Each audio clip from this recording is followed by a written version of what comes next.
What's up, folks, and welcome to the Something Movies podcast. I am Pocholo. I am Renzo. Yes, and this is our show for the filthy casuals. Or average Joes. Or, as we call them, the filthy Joes. Average. The filthy Joe average Joes. Exactly. We're working on that.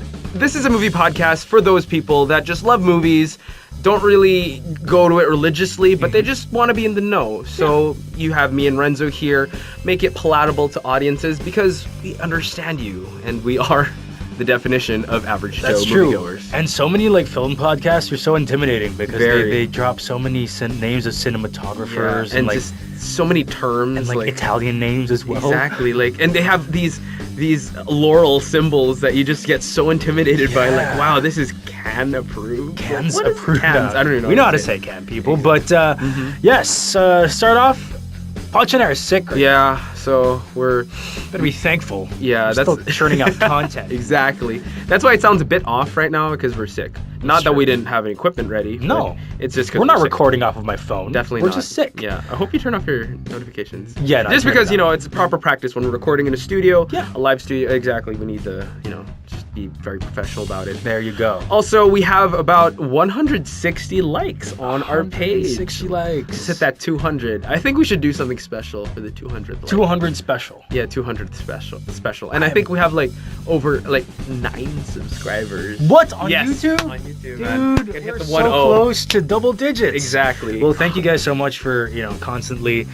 Well, not constantly, but for clicking like on that page and never going back again. My mom actually sent the page a link to all of her friends. Oh my gosh! On Facebook and told them to like it. Shout out to Renzo's mom. Thank you so much. Thanks, Mom. My mom's wondering how to play it on her phone. She's gonna get there. Yeah. And also, update, we're still currently working on a website so we can submit it on iTunes.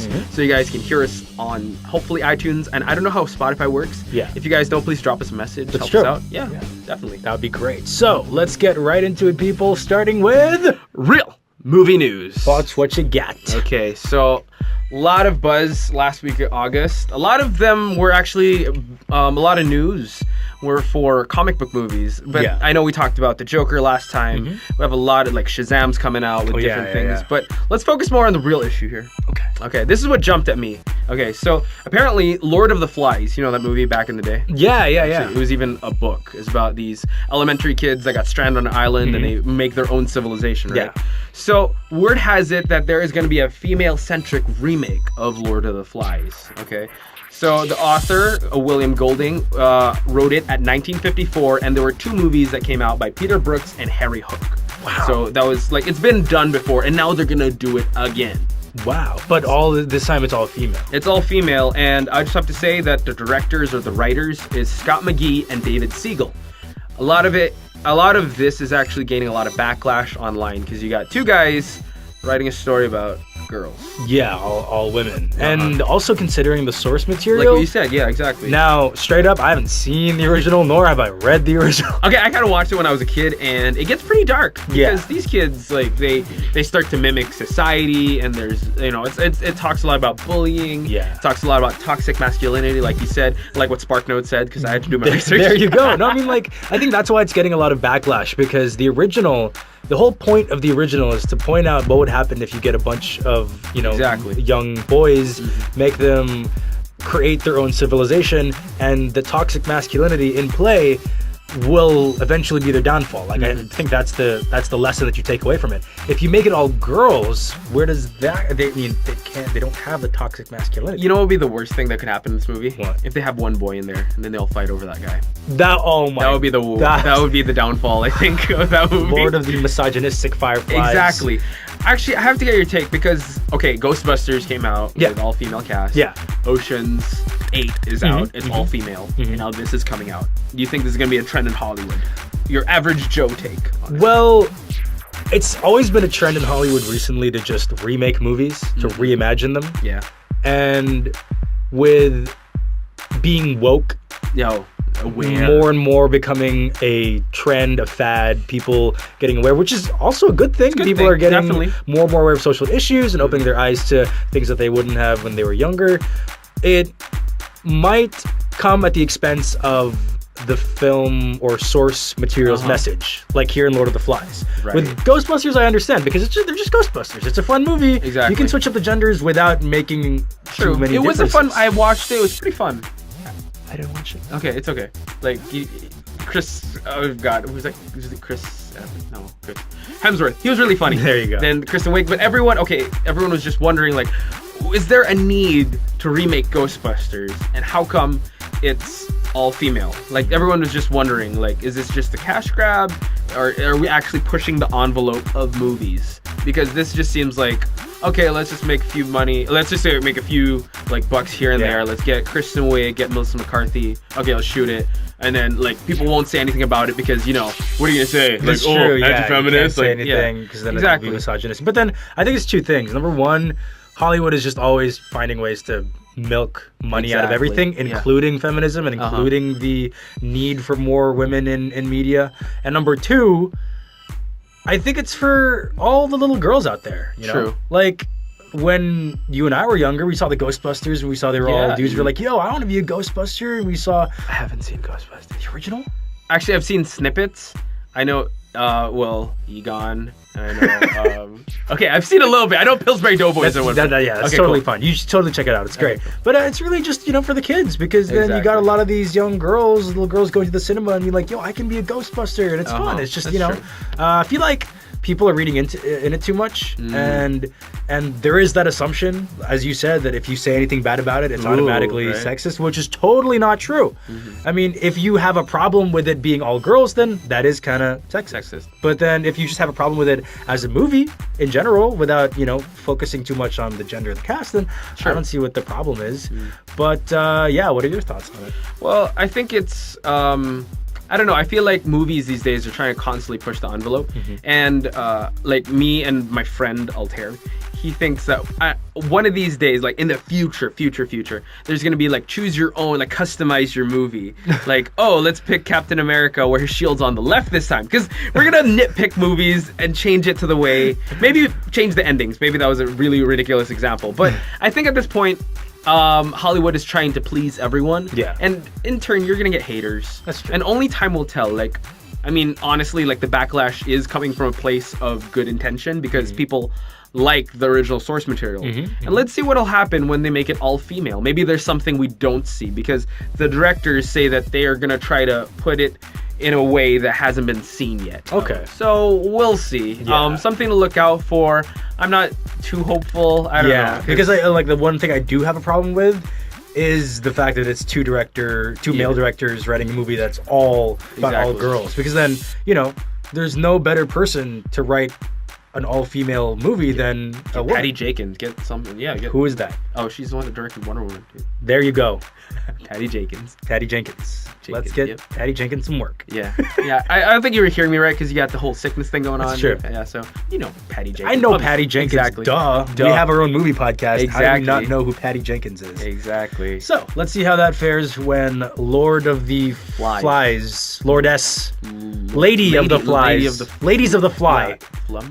Flume is a good artist. Flume is a great artist. She is really good. Yeah. Because we are not anti-feminist. There you go. Yeah, exactly. For sure. Girl power. Girl power. Girl power. Yay. That's high five. So, moving on to real movie news, we have something else coming from 20th Century Fox. So, award season is coming up. Right. We're getting a lot of the Oscar baity movies our way. This one might be a little confusing to a lot of people because 20th Century Fox is actually putting up War for the Planet of the Apes. Wow. For Oscar contention. Bold. Yeah. Real so bold. I'm not really sure what specific categories they're going for. I'm not gonna be surprised if they're gonna push for the Best Picture. Wow. Because people loved it. People loved it, and people have loved the two previous ones. And when we say people, we don't mean me and Poch because we've never seen any of them. Okay, I've seen the first one. Oh. But I haven't seen the second or third. Okay, we're just being honest with you guys.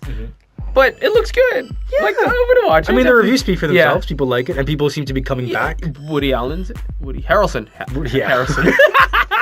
Woody Allen is in Planet of the Apes. Hey! What are these apes doing here? I don't even know if that was a Woody Allen impression. That was a great Woody Allen impression, man. All I know is that he had a scandal with being a bit of a creep. Oh, I know he has glasses. He has glasses, that's all. And he voices... No, I was about to say he voices Woody from Toy Story, and I'm just like, no, they just have the same name. Tom Hanks. Tom Hanks. Yeah. There you go. But yes, okay, so that's really interesting because usually Oscar movies, like for the movie of the year, they're usually really hard hitting films with great dialogue and real social issues. War of the Planet of the Apes looks honestly straight up like an action flick. Yeah. So like a popcorn summer blockbuster. But you know, you got also some issues when it comes to evolution. You also have like justice issues. Again, look at me trying to pull stuff out of my ass to a movie I haven't even seen yet. Basing it off a trailer. I just know the main character is Caesar. There you go. And he has a kid he's trying to protect. My point in this is that hopefully the Oscars nominating body can see what kind of work is out there and actually nominate, you know, beyond the scope of what we know as Oscar-worthy movies that you see the laurels on. Like, why not have Baby Driver up there? That's true. Why not have Valerian? That's the first. Oh no! Yeah, let's not do that. Let's not do that. But you get what I mean. Yeah, you get what I mean. I totally get what you mean. Who knows? Maybe Valerian for makeup. I don't know. Yeah, because the makeup work was really, really good there. And if Suicide Squad can win an Oscar for best makeup and beat Star Trek Into Darkness. Oh God, it beats Star Trek. Beat Star Trek, and Star Trek had amazing makeup. Dude, Jael, the girl. I haven't seen it, but you know, we are breaking our record for movies we haven't seen that we're talking about. I know. This is horrible. But then, yeah, I mean, anything is possible in the future. What makeup was done in Suicide Squad aside from Harley Quinn's? I mean, the alligator croc guy. Wasn't he CGI or not? I have no idea. I have no idea at this point. But Jared Leto? Really? Didn't he have damage on his forehead? Yeah, that's pretty good makeup, man. Yeah. So there you go. I mean, I'm hopeful. Yeah. That makes me want to see it like right away. War of the Planet of the Apes. We should probably marathon it. Because 20th Century Fox, if they believe in it so much that they're willing to put it out there for Oscar contention, then, you know. Go for it, right? Yeah, go for it. You should probably check it out over the long weekend. We should, definitely. Because, well, no, you've seen the first one. I've seen the first one. I have to watch all three very, very soon. Definitely. Who are we kidding? I'm probably not going to be able to watch it until the next episode. We do our homework. That's just true. the intention. Yeah, just the thought of doing it. There you go. We're almost there. So, that about does it for Real Movie News. Now we'll be back with Trailer of the Week or Trailer of the Week right after a message from our sponsor. Something Something Podcast is powered by water. Most of the world is made up of it, even you. So stop polluting it! And thank you very much to our sponsor. Thank you so much. Our ever loyal sponsor. Yes. We only have one. Yep. We pay him, right? We definitely pay him. So, this week, for Trailer of the Week, we have a bunch of a couple, just a few. Just two. Literally just two. What am I talking about? We are looking forward to talking about these two trailers because they are actually fairly good. And if you notice, Renzo only said Trailer of the Week because we got two E's, baby, for these two. Two double E's. Yeah, so Trailers of the Week. Trailers of the Week. So, starting off with Blade of the Immortal. This is Takashi Miike's 100th film. Wow, 100. What have we been doing with our lives? Right? At 57 years old. Jeez! He has made 100 movies. Is he just farting out films? He's farting out films. But this is the same guy who did Ichi the Killer for the Filthy Casuals. These are pretty messed up. Yeah. Really, really messed up Japanese films from before. Also, Audition. Oh God, this is the guy behind that? Yep, Audition. If you look up any list of the most disturbing movies of all time, those two are probably in it. You'll find those two probably at the top 10. So Takashi Miike is responsible for so many nightmares and so many great visuals, disturbing visuals, and he is back with his 100th film, Blade of the Immortal, based on a manga of the same name, I believe. So this one centers around a samurai named Manji. He is cursed with immortality. And he can only regain his mortality after murdering 1,000 evil men. Wow. And Manji crosses paths with a woman whose family was murdered by, I believe, an entire gang of evil men. Okay. And so she is told to seek Manji in order to help her in her quest for vengeance. Nice. This is a very, very simple plot. It is your basic story of vengeance, and you got the story about this cool lone samurai, and the fact that Takashi Miike is taking care of this, I'm so looking forward to it. The trailer speaks for itself.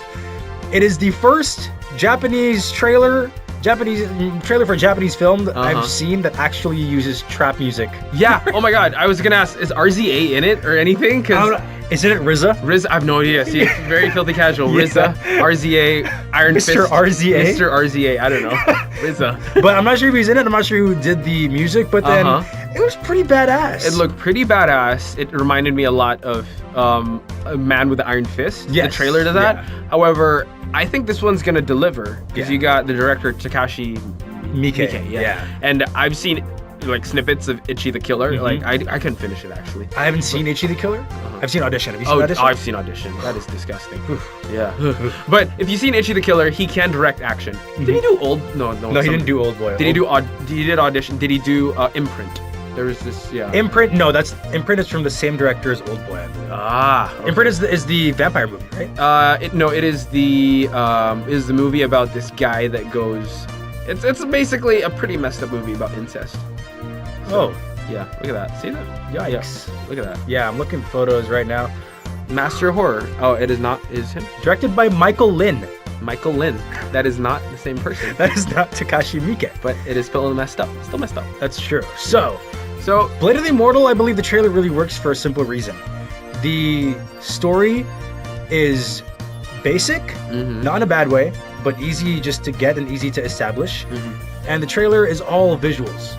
It presents you the story in the quickest and most simple way possible, and then it just bombards you with visual after visual after visual after visual, and you are just left awestruck and wanting more. Exactly. And when you told me to watch the trailer, I saw it was 2 minutes and 30 seconds. I was like, Which is like a red flag. Red flag immediately. But the way they edited it, and it didn't seem like you saw the beginning, middle, and end. You saw the call to action for the hero. You saw his idea. You saw his way of life, basically. He was cursed. And I think that's good enough for me that you got that story going on. I wasn't spoiled, and I'm really looking forward to this movie. That's so true. And if a trailer running at 2 minutes and 30 seconds can give you just the basic plot and nothing else, and can last that long and be entertaining, you know you've got a trailer of the week. Exactly. So please, people, check out the trailer. We'll put it up, put the link up on our Facebook page. Yes, because we have 100/something squared. So please check it out.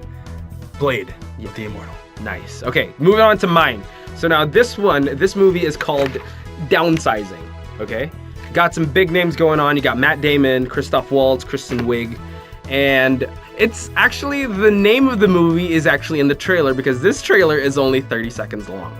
30-second trailer. Yeah, so at the start you see... Wait, does it count as a teaser? It's a teaser, I think, but it's just out there. I hope that it just ends like that. Because I think at the end of the teaser it says trailer coming out, da-da-da-da-da. Just like a release date for the trailer. But honestly, that's great already. I feel like they should end it there and just have the same, like, downsizing trailers, because this movie, I don't know, I got really curious right away because it starts out like, oh, you see Matt Damon, just it looks like quick cuts of him living his life. Him and Kristen Wiig move into a new home. Him and Christoph Waltz have this conversation about living life. Then they're seeing this fantastical sights and whatnot.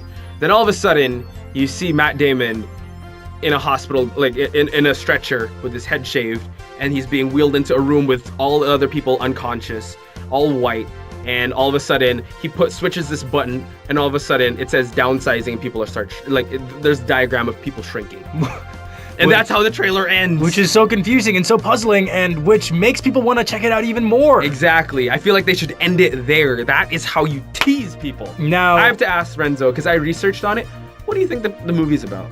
I think the movie, based on the 30 seconds that we saw of downsizing, I think the movie is about a whole new breed of CEOs and rich people who have figured out a way to create their own worlds without having to leave Earth. So they make miniature worlds, right? Like theme parks. And everything. Very, very tiny theme parks. And then they shrink themselves. Just so they can go so inside. That they're able to go in and experience these worlds and build it for so cheap. Because I'm pretty sure building a life-sized theme park or a life-sized, island resort is a bit more expensive than building one at scale, like the really, really tiny one. So I feel like that's one way they can just live the craziest dreams. And that's great. Actually, even if you didn't research on it, you were a little spot on in that, because actually it's set in the future. Apparently, cost of living is very expensive. So what somebody figured out is if you shrink yourself, you don't need that much food, you don't need commuting, you don't need all of that. So yeah, it's for people that are going through hard times. They shrink themselves, so the cost of living is cheaper. So where do they live? Wait, exactly. That's the plot. And apparently, like, this new world, I forgot what it's called. Like, it's being run by whatever. But apparently, there's something wrong with it. Ooh. So that's the. I think I know what it is. Because they're small. It's small. That's what's wrong with it. But yeah, so Matt Damon, Kristen Wiig they're a couple. They decide to go through the whole process because they're going through hard times. They say it's cheaper to live the small life. So that's why they're downsizing, literally downsizing. Literally their lives. downsizing. Wow. Yep. So that's basically it. I would encourage everyone to see the trailer. That's how you tease people. Yeah. It's because the boom happens at the end, and it makes you wanting more of the movie. And I think that's enough for you to like watch it. And you mentioned as well that it's up for awards already. Yeah, it's one of the films that are being pushed for nominations, and you can see why. It's strange enough, it's unique enough, and it's got the star power behind it as well. Exactly. It kind of reminds me of the first teaser for Inception. Oh yeah. How nobody knew what it was about, and all you saw was Joseph Gordon-Levitt running through the walls of a hallway that seemed to be turning around. That's it. And people are like, what is this? Yeah, what's going on? You got the Christopher Nolan sword. Yeah, exactly. You got Christopher Nolan's name. You got walls. See what's happening? Can you paint like a picture right now in the head? Like it's, Leonardo DiCaprio's in it apparently. Yeah. Oh, you got Sir, what's his face? Alfred. Sir Alfred. There you go. Jeez, so it got the same amount of curiosity that, people who watched the teaser for Inception got. So it's working the exact same way. I'm being distracted by all the imprint images. Exactly. Just scroll that out. Disturbing. Yeah. But yes, check it out. We have 2 trailers of the week: Blade of the Immortal and Downsizing. So that about does it for trailer of the week. We'll put the links up on our Facebook page. But first, a word from our sponsor. Now let's have a quick word from our sponsor, and it is poverty, which is what I'll be experiencing very, very soon because Renzo and Poch still refuses to pay me shit. Oh, how does that keep happening? Doesn't your mom pay them? Ninyo binabayaran! No. How do you get in here? I don't know. Wait, if you keep quiet, it'll go away. Okay. Is he gone? Okay, I think he's gone. Okay. I think he's gone. Okay. Jeez. All right, welcome back to Something Movies, people. I have to text my mom. Okay. Yeah, so we have to get on with the show. Yeah, show must go on. That's what they say in movies. Yes, in movies, definitely. Not in theater at all. Yeah, so, exactly. This final bit, of course, is, wait, you mean you haven't seen... Atomic Blonde? Wait, you mean you haven't seen... Get Out? Get Out. Literally, Get Out. So these are the 2 movies up on Wimmis today. So we are going to help you get through a conversation about these 2 movies without even having to see the movie. Exactly. We're going to give you key information, key bits that you can bring up in conversation without spoiling yourself, number 1, that gets you through just fine. Yeah, and second, for you not to look like a casual fool, like, oh yeah, I've definitely seen that. That's true. Or just don't lie, whatever. Yeah. But we're here to help you. Yeah. Anyway, first up is Atomic Blonde. All right. Okay, I know you haven't seen this movie. I haven't seen it. So it's directed by David Leitch. Okay. And it involves a MI6 agent who's Charlize Theron, who actually goes to Berlin at the before the fall of the Berlin Wall. Okay. Okay. So it's it's an espionage movie. Okay. So the first thing you can bring up is this movie before coming out was actually being compared to John Wick. Because the director, David Leitch, was actually the director of John Wick as well. Oh, so really? Coming into it, everyone was like, oh, this is female John Wick, it's gonna be great. So the first thing you can bring up is that was a bold-faced lie. What? Okay, it's totally different. It's not even related to John Wick. Oh. It has action scenes. It has the best I have to admit, the best one action scene that goes to a stairwell, to a hallway, to a car chase. Wow. Without any cuts. Probably 2 at the most. Okay. That last for like 10 minutes. So wait, so the director didn't direct John Wick? Oh, he did. Oh, he did. Yeah, Okay. so that's why people are saying, oh, it's a new John Wick, because it's the same style. Okay. However, it has a really complex story, and bring this up. If you say this, you're sold. It was style over substance. Let's bring that up. Okay, so we'll play a conversation, definitely. Okay, all right, so you can have my notes? I'll start you there. Start a scene. Okay. Hey, Renzo, long time no see. Yo, what's up, man? Hey. Yo, okay, so I caught this movie over the weekend, Atomic Blonde. You've seen it, right? Yeah. Liar. But you know what? Okay. So many people were comparing it to John Wick. Yeah, because you're the coming into it. director Exactly, directed yeah. also directed John English, Wick. yeah, exactly. But then it's so different. It is. It's so different. I don't even know what the comparison was. I know. I don't get it either. Just because it's action and just because the lead is a badass, it's suddenly John Wick. I don't think so. And it's I mean, I might piss off some people saying this, but then it's style over substance. Oh, you were not, because I feel the same way. It's style. I didn't want to say it. It really is style over substance, man. And that hallway scene. That oneer. Yeah. That oneer is so good, from the stairs to the hallway to the car. Yeah. To the car. Jeez, dude. I've seen Atomic Blonde. Exactly. You believe me? I definitely believe you. End of conversation. That's how you do it. That's great. Good notes. That's Thank good you for helping me think through it. Yeah, always just say that. Oh, that hallway scene though. That hallway scene. The hallway scene though, or that staircase scene though. Okay, all right. It was great. It was super intense. You could actually see it online if you don't have the time to see it. Atomic Blonde. Just check it out online. Watch Atomic Blonde highlights. Yeah, just highlights. Best of. Yeah, best of. There you go. Honestly, it was a bit of a convoluted movie. Style over substance. Just say that. Okay. Movie buffs love to hear that. Nice. Style over substance. Well, thank you so much, Poch. I will keep that in mind. So, wait, you mean you haven't seen Get Out? Actually, I have. You have seen Get Out. Yeah. But then I would love to know how to get out of a conversation with Get Out and see. I want to spot people. That's great, man. That's great. So, one thing you can mention, which I think a lot of people mention as well, and they don't really realize until you bring it up. This, you can even help people who have already seen it come to a revelation. You can tell them that the lead character is the first lead character in a thriller / horror in a long time that actually makes smart decisions. That is true, actually. In the whole movie, he was just making, he was actually listening to you while you were saying, hey, do this. Yeah, exactly. He did it. He did it even better. So typically, when you're watching a horror movie, you're always just like, why are you going in there? What are you doing? You're gonna get murdered. And then they get murdered. And then you're just like, you're not invested in the character and you don't feel scared because the character is not making choices you would make. But then in Get Out, you actually have a lead character who is doing who's making all the rational decisions, thinking rationally and not thinking like the blonde in a horror movie. Exactly, okay. But he's still in danger. That's what makes it scary. So you can say that. I think what makes Get Out so scary is that the lead character is so smart, yet still is in constant danger. Okay, I'm getting that. I'm using that as notes. Also, you can say that. Never mind, that's a spoiler. Yeah, exactly. I wasn't gonna bring that up. Yeah, because that's what's tricky about Get Out, and I have to stress this because you're threading a thin line when you say that. Yeah, I've seen Get Out when you haven't, because you, sir, are splitting yourself up for spoilers. Because everyone I met when I said, hey, have you seen Get Out? Yeah, we talk about the twist. We talk about the immediately, right away. Yeah. So if you can get yourself out of that conversation right away with what Renzo said, do it. Run away once you say that, because you've established your cred. Get out right away. So here's scenario one. So for this one, you pretend to be the one. You be the one asking me if I've seen it. Sure. So this is scenario one. Beginning of scene. Okay, perfect. Renzo, what up? Hey, Yo, what's so up? I've seen this movie over the weekend. Have you seen it? It's called Get Out. Yup, bye. Oh. And then you run. That's good. Because then That's as good. soon as you say yup, they're gonna scream out spoilers. Because this is how it's gonna happen if you've seen it. So I'll play the one asking you. Yeah, okay. So hey, Poch, what's up, man? Long time no see. Yeah, definitely. Oh, yo, this movie came out recently. I'm not sure if you've seen it. Get Out. Have you seen it? Yeah. Liar. What a liar. So this is how Renzo will react if I say yes and I haven't yet. And I'm setting myself up for failure here. Here we go. And scene. Get Out! The twist! This is the twist! I'm telling you the twist! Yeah, exactly. See? And he's gonna say the twist right away.